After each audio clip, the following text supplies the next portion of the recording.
Hey guys, you're tuning in to JC Quadcopters, and this is my review of the BayangToys X9 aircraft. This is a Blade Nano QX clone, and it's a little bit downsized from the Blade Nano QX and the Blade Nano QX 3D. What are the differences? It doesn't have inverted flight like the Blade Nano QX 3D, so it doesn't fly upside down. Yeah, it's a little bit downsized. Anyway, I'll go into some of the negatives first, just because these negatives are pretty important for you guys to hear. So, I have had so many problems with these motors. Sorry, I'll just refocus that. Like, I've got two cable ties. There we go. Two cable ties holding because the wires kept coming out of the motors. So I've got two cable ties actually holding the wires in there, and then I've got some hot glue over the actual motor. So that, unbelievably, that one still works. But these wires I've had to solder in like 5 times. So I've just had tons of problems with the build design of this thing.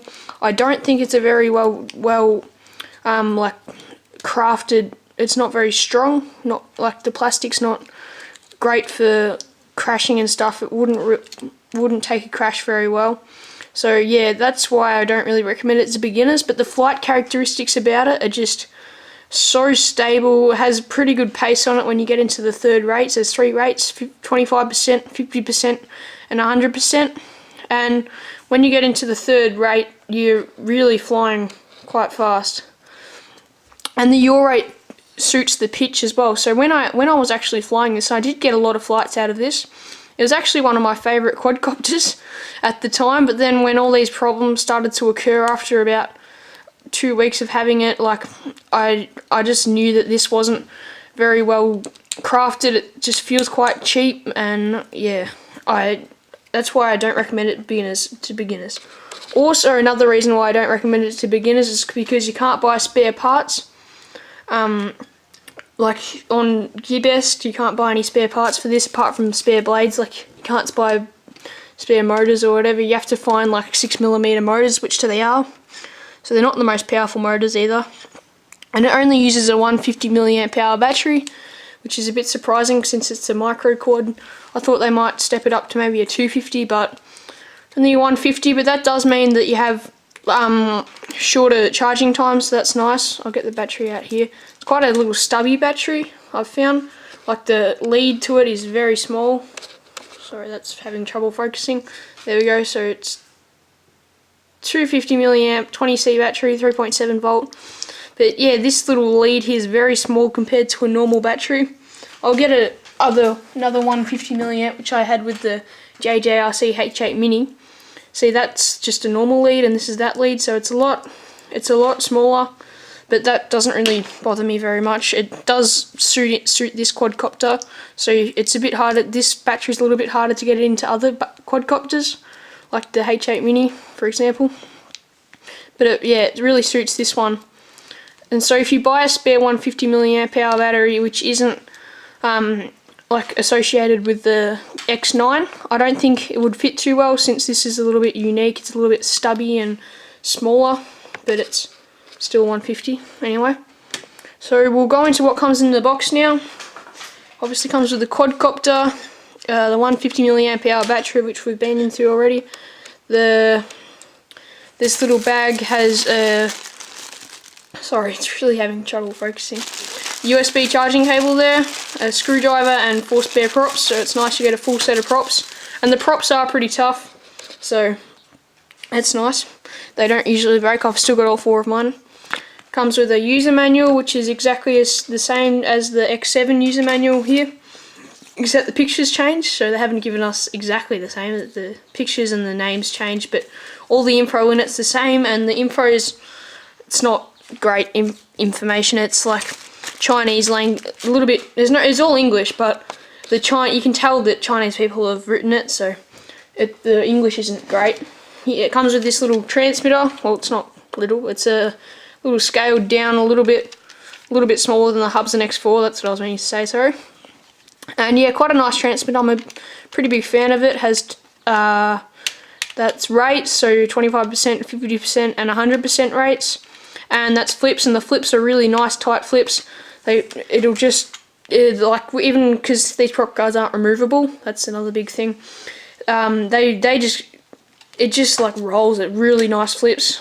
And yeah, so reset the accelerometer, it's both sticks down to the right, bottom right, and yeah, really nice transmitter. There just all your trim buttons.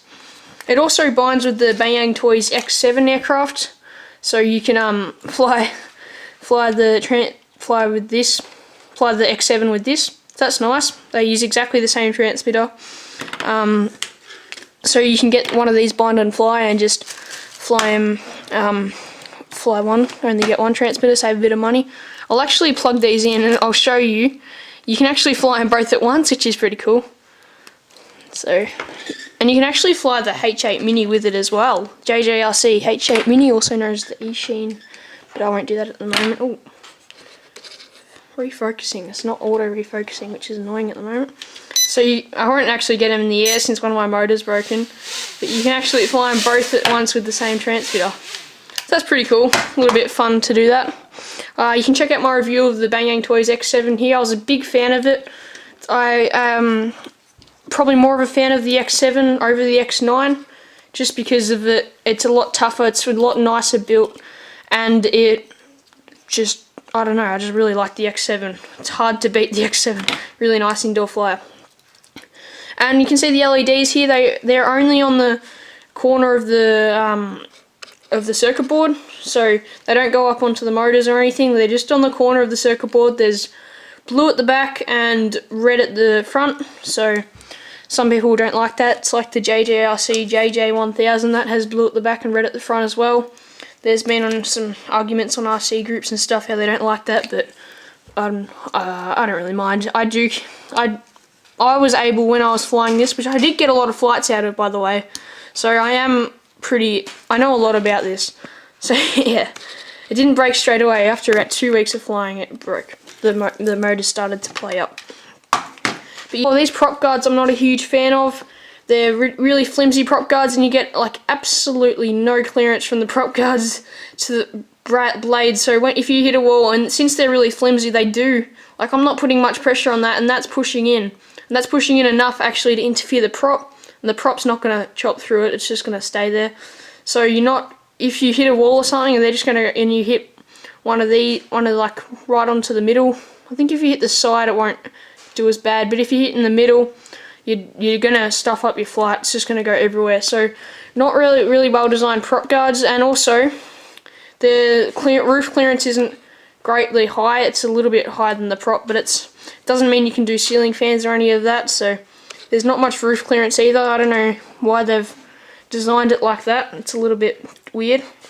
And I actually had I'll show you a little bit of a funny video now of my X9. When I was filming my flight review of it, so my indoor flight review, I had one of my motors actually die, and it wasn't because one of the wires came out. It actually died during the flight, so I got that on film, and I'll show you that right now. So you can do some.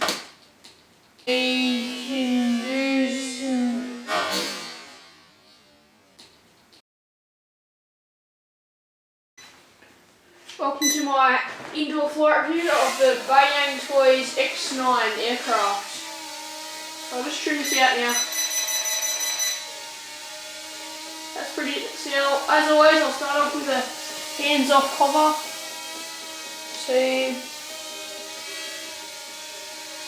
just trimming it out a little bit. So that's hands off. Amazing stability.